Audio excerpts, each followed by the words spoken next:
آنکھ سے دور سہی دل سے کہاں جائے گا، جانے والے تو ہمیں یاد بہت آئے۔ روشنیوں اور رنگوں کی اس دنیا میں کچھ فنکار ایسے ہوتے ہیں جو نہ صرف اپنے فن سے بلکہ اپنی شخصیت سے بھی دلوں پر نقش چھوڑ جاتے ہیں۔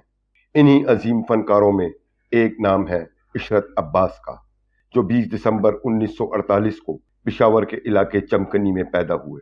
Government high school number 3 Peshawar سے میٹرک کرنے کے بعد گورنمنٹ کالج پشاور سے گریجویشن اور بعد ازاں یونیورسٹی آف پشاور سے اردو میں ماسٹرز کیا۔ انہیں اردو، ہندکو اور پشتو زبان پر مکمل عبور حاصل تھا۔ تھک گیا اس وقت میں مرتے ہوں دیکھنے موڈی بالکل نہیں گا دیکھ اگر کوئی سیریس کیس آ جائے نا تو تو پران اس کا وہ نشے والا انجیکشن۔ ویری گڈ، بڑی ہوشیار ہو گئی ہے۔ دیکھ یہ چھوٹی موٹی دوائیں نہیں ہونی نہ تو یہ تو اس لسٹ درج نہ کرا کر۔ ڈاکٹر صاحب تسی فکر ہی نہ کرو، میں ہوں سب سمجھ گئی ہاں، ایک مریض سے لے کے دوسرے مریض نو لگانا۔ ویری گڈ، بڑی ہوشیار ہو گئی ہے۔ ادب اور فن سے محبت انہیں وراثت میں ملی۔ ان کے والد خلیل خان بر صغیر کے سٹیج اور خاموش فلموں کے عظیم فنکاروں میں شمار ہوتے تھے۔ یہی وجہ ہے کہ بچپن ہی سے عشرت عباس کے دل میں اداکاری کے چراغ جل اٹھے۔ وہ والد کے گھر لائے گئے اسکرپٹس بڑے شوق سے پڑھتے اور حجرے میں چھپ کر ریڈیو کے پروگرام سنا کرتے۔ 1958 میں ریڈیو پاکستان کے بچوں کے پروگرام سے انہوں نے اپنے فنی سفر کا آغاز کیا۔ پھر 1968 میں ٹی وی اسکرین پر جلوہ گر ہوئے۔ اس زمانے میں پشاور ٹی وی سینٹر موجود نہ تھا، اس لیے وہ ہر ہفتے چکلالہ جا کر ریکارڈنگ کرایا کرتے۔ ان کا پہلا ہندکو ڈرامہ اوس اور پشتو ڈرامہ پور تھا۔ آڈیشن دینا اس دور میں ایک مشکل مرحلہ ہوتا تھا، جہاں اداکار کو ہنسی، غم اور کئی جذباتی رنگوں میں ڈوب کر اپنے آپ کو منوانا پڑتا تھا، مگر عشرت عباس نے اپنی محنت اور لگن سے ہر امتحان پاس کیا اور خود کو ایک ورسٹائل اداکار کے طور پر منوایا۔ خان جی خدا کے لیے میرے بیٹے کو بچا لو خان۔ یہ تم کیا کر رہے ہو نادان انسان؟ دستار کی جگہ پاؤں نہیں، مرد کا سر ہے۔ ان کی اداکاری کی دیوانگی ایسی تھی کہ وہ ہر کردار میں ڈوب جاتے اور خاص طور پر منفی کرداروں میں ایک نئی جان ڈال دیتے۔ ان کے یادگار ڈراموں میں ناموس، انا، زندگی، ستم، ریزہ ریزہ سمیت بے شمار شاہکار شامل ہیں۔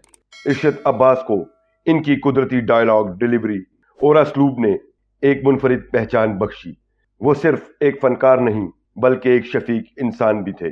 ساتھی فنکاروں کی فلاح و بہبود کے لیے ہمیشہ آواز بلند کی اور ہر فورم پر ان کے حق میں کھڑے ہوئے۔ مصیبت یہ ہے کہ ہمارے یہاں فنکار کو تیسرے درجے کا شہری سمجھا جاتا ہے۔ فنکار جی کیا فنکار؟ کچھ بھی نہیں۔ آپ ہنساتے رہے یا آپ بیمار پڑ گئے، ایک بچ سر کھا گیا، کون پوچھتا ہے؟ مرنے کے بعد تعزیتیں ہوتی ہے، بہت اچھا فنکار تھا، سر کھا گیا، اور تمہاری تعریفیں کہ زندگی میں آپ نے اسے کیا دیا۔ 1992 میں انہوں نے اپنے والد کے نام پر خلیل خان آرٹ اکیڈمی قائم کی تاکہ آنے والی نسلوں کو فنون لطیفہ کی روشنی عطا کی جا سکے۔ فنکار ہونے کے ساتھ ساتھ وہ محکمہ تعلیم میں بھی خدمات انجام دیتے رہے، مگر کبھی بھی اپنے فرائض میں غفلت نہ برتی۔ ان کا کیریئر سکینڈل سے پاک، باوقار اور شاندار رہا۔ یہی وجہ ہے کہ انہیں بے شمار ایوارڈ سے نوازا گیا اور بالآخر ان کی خدمات کے اعتراف میں تمغہ حسن کارکردگی بھی ملا۔ ان کے بھائی عمر دراز بھی پشتو فلموں کے معروف اداکار تھے، جنہوں نے 40 برس تک سلور سکرین پر راج کیا۔ یوں یہ خاندان تقریباً 1 صدی سے فنون لطیفہ کی خدمت انجام دے رہا ہے۔ نباری صاحب صدق پل ضمیر تجاونی علیکم سچی خچ نیتا کورم سماتر ربی سرد کلکا صابر تا پتا سوشو غر مرا مضبوط صابر ایلا بلاد ویچی نئے اوخ کسرتوشو زبردست دا داغی اوخ کی ندلی دلی پارلی صاحب مون ټول دومره ظالمان ولی یو دا آدم زامن داسې ویشا داسې خودغرضه ولی دي۔ 13 ستمبر 2025 کو یہ روشن چراغ اچانک بجھ گیا۔ عشرت عباس دل کا دورہ پڑنے سے پشاور میں انتقال کر گئے۔ انہیں ان کے آبائی علاقے چمکنی میں سپرد خاک کیا گیا۔